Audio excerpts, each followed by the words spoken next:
Bismillahirrahmanirrahim. Mehrimdүү жана ырайымдуу Аллах Тааланын аты менен. Иншаллах бүгүн пайгамбарыбыз саллаллаху алейхи ва салламга айтылган салаваттарынын касиеттери тууралуу иншаллах Аллахумма солли аля сайидина Мухаммад жазаллаху Мухаммадан саллаллаху таала алейхи ва саллама бимах ва ахлуху. Мehrimдүү ырайымдуу Аллах Таала Куранда айтат: Астагфируллах Инна Аллаха ва малаикатаху юсоллуна алян наби я айюхаллазина аману солли алейхи вассалиму таслима. Амин.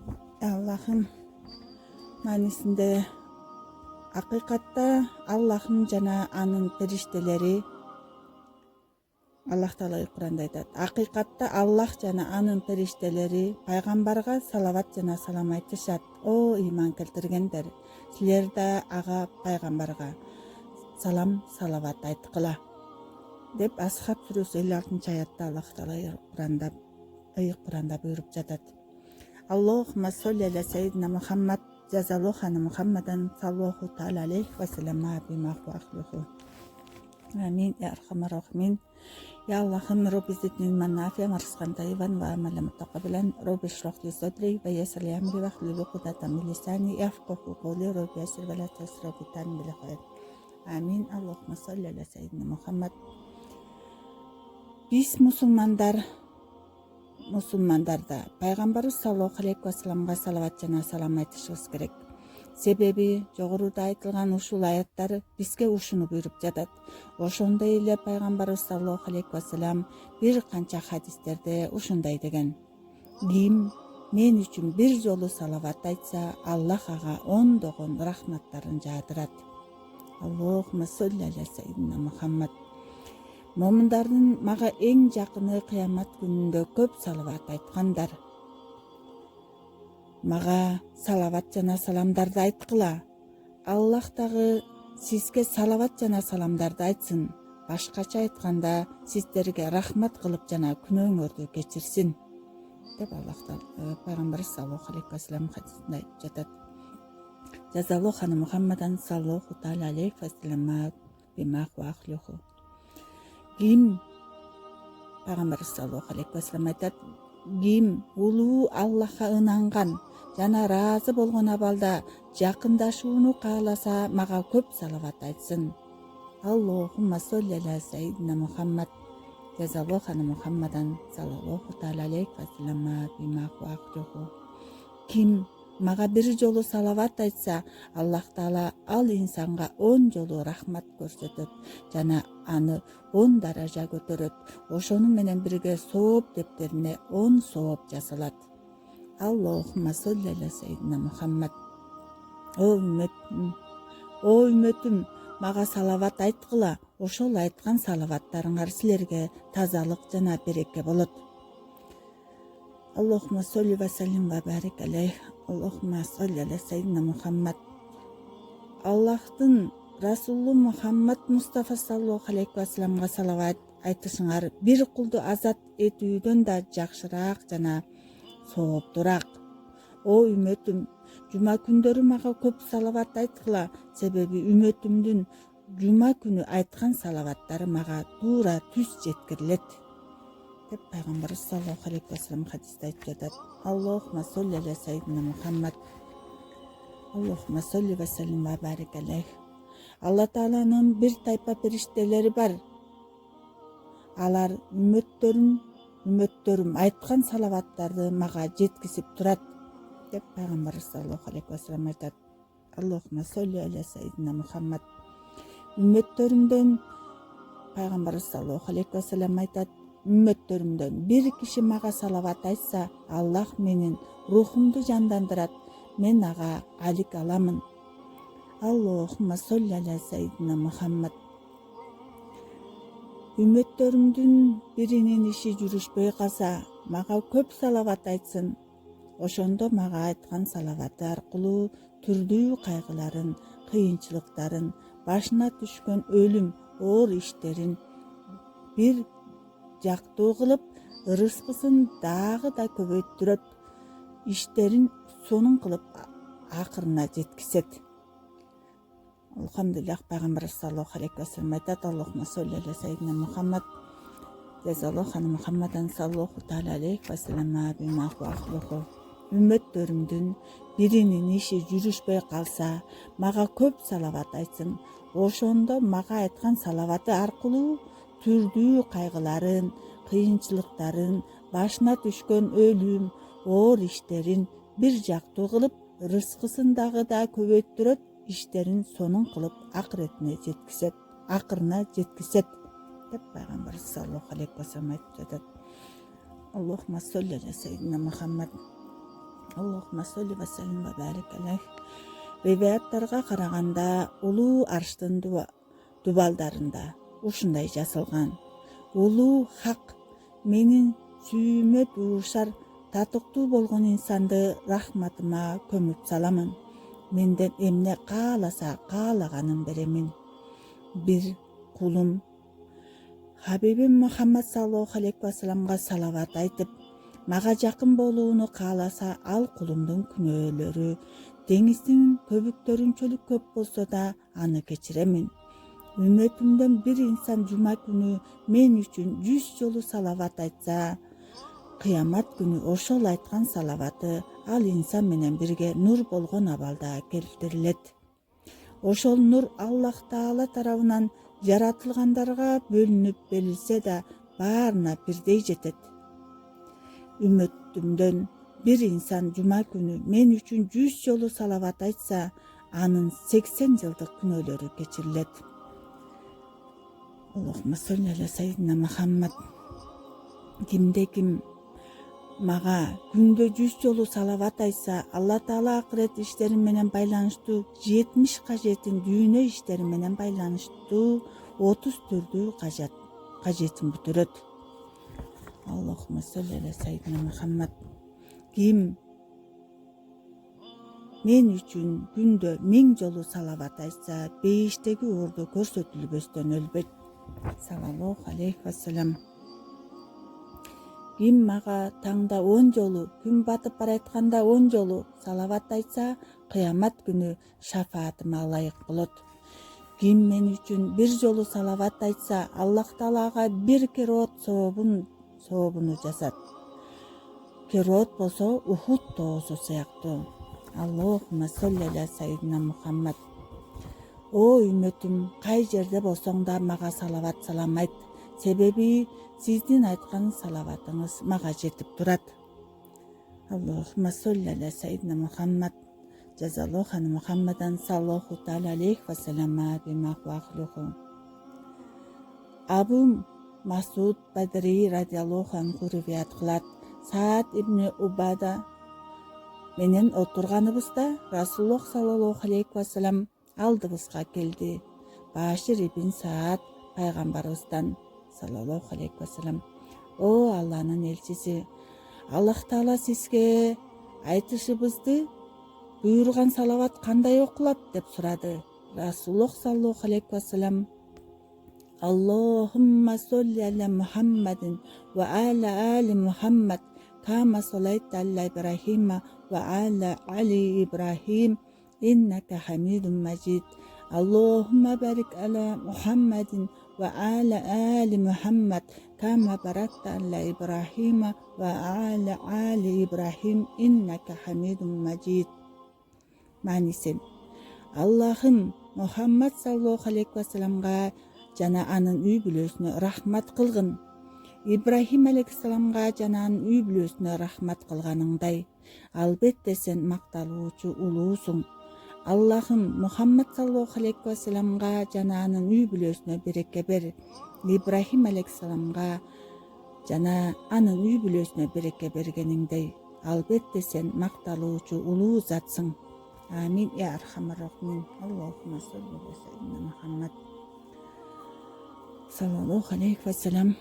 Үммөтүмдүн бирөөсү мага 1 жолу салават айтса, ага 10 сооп жасалат.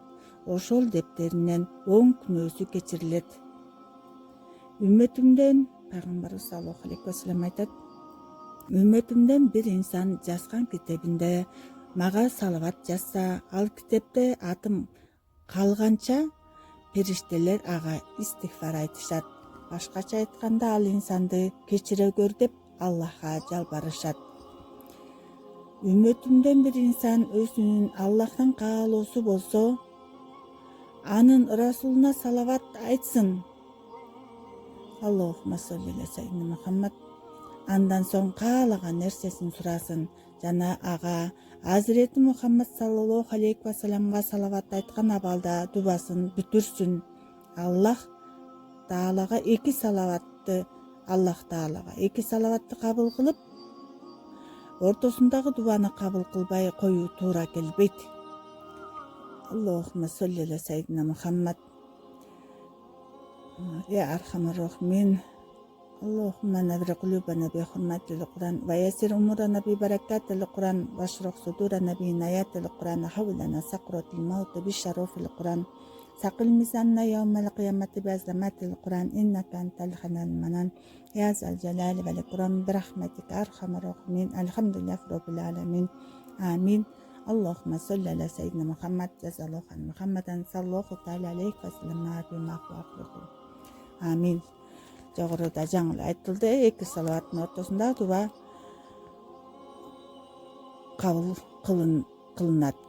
Алла Таалага эки салаватты кабыл кылып, ортосундагы дубаны кабыл кылбай коюу туура келбейт деп пайгамбарыбыз саллаллаху алейхи ва саллям айтып атат. Үммөтүмдөн бир инсан өзүнүн Аллахтын каалоосу болсо, анын расулуна салават айтсын. Андан соң каалаган нерсесин сурасын жана ага Азирети Мухаммад саллаллаху алейхи ва салламга салават айткан абалда дубасын бүтүрсүн. Аллах Таалага эки салаватты кабыл кылып, ортосундагы дубаны кабыл кылбай коюу туура келбейт. Үммөтүмдөн бир инсан азандын үнүн укканда, азанды айтып бүткөндөн кийин азан дубасын окуса, кыямат күнү шафаатыма ылайык болот. Elhamdülillah Rabbil Alemin. Azan duasının manisini ayta keteli.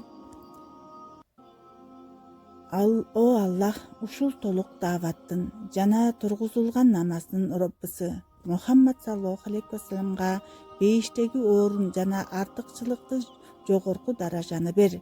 Аны өзүң убада кылган макталынган орунга жайгаштыр. Албетте сен убадага каршылык кылбайсың. Amin. Rahim duba kılabız. Бул дубадагы сөздөрдүн арабчасына карасак, васила бейиштеги эң жогорку орундун аты. Фазилат болсо, андан да өйдө туруучу орундун аты. Макома Махмуд болсо, Аллах Таала тарабынан Мухаммад саллаллаху алейхи ва салламга убада кылынган эң жогорку, эң улуу шафаат орун болуп эсептелет. Үммөтүмдөн бир киши мага бир жолу салават айтса, Аллах Таалага ага 10 жолу ырайым көрсөтөт. Мага 10 жолу салават айткан инсанга Алла Таала 100 жолу ырайым көрсөтөт. Мен үчүн 100 жолу салават айткан кулуна 1000 жолу ырайым көрсөтөт. Мен үчүн 1000 жолу салават айткан кулунун бүткүл денесин тосокко арам кылат жана ал инсандын ыйман менен өлүшүн насип кылат. Ошону менен бирге ал инсанды бейишке киргизет. Elhamdülillah Rabbil Alemin. Allahümme salli ala seyyidina Muhammed sallallahu aleyhi ve sellem. Allahümme salli ala seyyidina ve nebiyina Muhammed ve sallim. Aleyhi salatu ve selam. Sallallahu aleyhi ve sellem degan salavattарды айтып отурабыз иншаллах. Ал үммөтүмдүн мен үчүн келтирген салаваты кыямат күнүндө Сирот көпүрөсүнүн үстүндө 500 жылдык узак жолду көрсөтө турган жакын бир нур болот. Улуу хак мага салават айткан ал кулуна окуган ар бир салаватынын ордуна бир үй берет. Ал үммөтүмдүн айткан салаваты аз же көп болсо да. Саллаллаху алейхи ва салям, алейхи салату ва салам деп салават жана салам анын үстүнө жаасын деген мандеги салаваттарды айтып отурабыз. Аллах саллаллаху алейхи ва салам, Аллах ага салават жана салам жиберсин деген маани берет. Мен үчүн салават айткан бир үммөтүмдүн оосунан салават чыгаар чыкпас тездик менен жол алат. Деңиздерди, кургактыктарды, чыгыш жана батышты айланып ар бир жерге таралат жана ушундай дейт. Мен баланчанын перзенти баланча айткан салаватмын. Мени менен Алла Таала кулдарынан болгон жакшы бир инсан Мухаммадул Мухтар үчүн салават айтты. Саллаллаху алейхи вассалам. Муну уккан ар бир нерселер ал инсан үчүн салават айта баштайт. Ал кулдун окуган салаватынан бир куш жаратылат. Анын 70.000 канаты бар. Ар бир канатында 70.000 түк бар. Ар бир түктүн 70.000 жүзү бар. Ар бир жүзүнүн 70.000 оозу бар. Ар бир ооздун 70.000 тили бар. Бул тилдердин ар бири башка тилдерде сүйлөйт.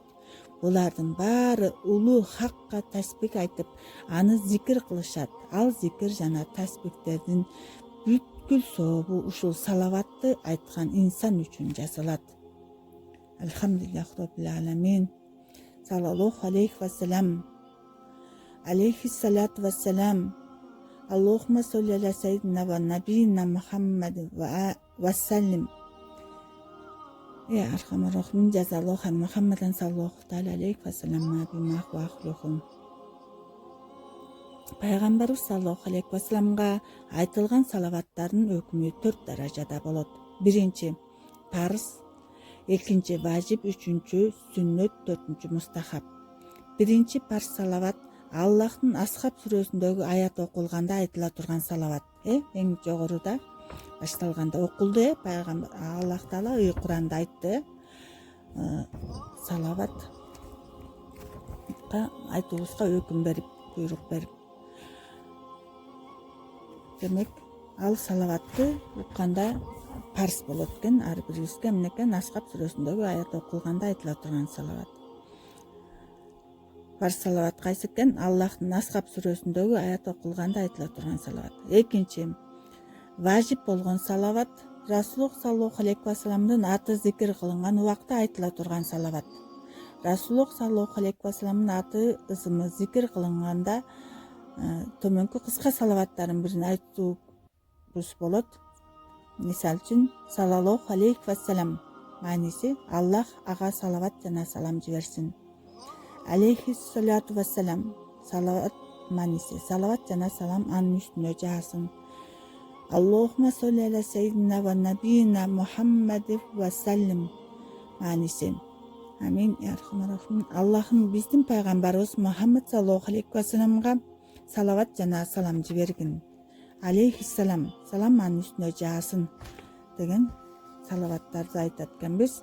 Важип болгон бул милдет салаваттар. Үчүнчүдөн сүннөт болгон салават башкача айтканда намаз ташаххудда окулат. Аллахумма солли аля Мухаммад ва аля али Мухаммад кама саллайта аля Ибрахима ва аля али Ибрахим иннака хамидум маджид. Аллахумма барик аля Мухаммад ва аля али Мухаммад кама баракта аля Ибрахима ва аля али Ибрахим иннака хамидум маджид. Мааниси Аллахым пайгамбарыбыз Мухаммад саллаллаху алейхи вассаламга жана анын үй бүлөсүнө рахматыңды жибер. Ибрахим алейхиссаламга жана анын үй бүлөсүнө жибергениңдей, албетте сен макталуучу улуусуң. Аллахым пайгамбарыбыз Мухаммад саллаллаху алейхи вассаламга жана анын үй бүлөсүнө береке жибергин. Ибрахим алейхиссаламга жана анын үй бүлөсүнө береке жибергениңдей, албетте сен макталуучу улуу затсың. Амин. Архамар деп сүннөт салаватты айтабыз. Төртүнчүдөн мустахаб. Башкача айтканда мусулмандардын өздөрү каалаган абалда пайгамбарыбызга саллаллаху алейхи вассалам айта турган салаваты көрүнүп турат. Пайгамбарыбызга саллаллаху алейхи вассалам айтылган салават дубабыздын Аллах тарабынан кабыл болушуна чоң таасири бар.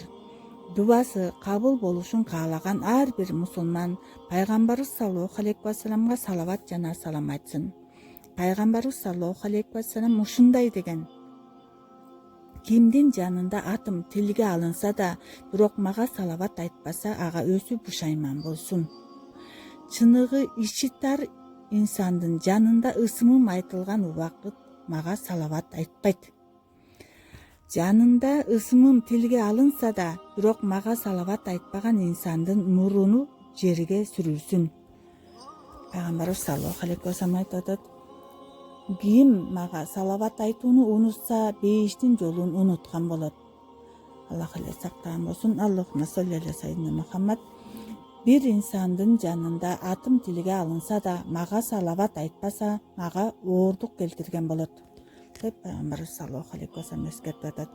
Ошон үчүн саллаллаху алейхи вассалам, Аллахумма солли аля сайидина Мухаммад, жазаллаху ан Мухаммадан саллаллаху алейхи вассалам деп көп мына жерде айтылган кыска салаваттарды да айтууну Аллахым баарыбызга насип кылсын. Аллахым баарыбыздын билип билбей алган күнөөлөрүбүздү, ката кемчиликтерибизди кечирип, өз даргөндө эки дүйнө бактылыгын насип кылып, пайдалуу илим берип, түшүнүп амал кылуучулардан кылып, я Аллахым өзүңүн сүйүктүү кулдарыңан пайгамбар саллаллаху алейхи вассаламдын татыктуу үммөтүнөн кылып, өзүңүн жамалын көрүү бактысын насип кылып, өзүң ыраазы болуп, өзүң ыраазы кылып, өз даргөндө кабыл кыл. Амин я архамар рахимин. Роббана атина фид дунья хасаната ва фил ахирати хасаната ва қина азабаннар. وأدخلنا الجنة مع الأبرار يا عزيز يا غفار يا رب العالمين برحمتك أرحم الراحمين آمين.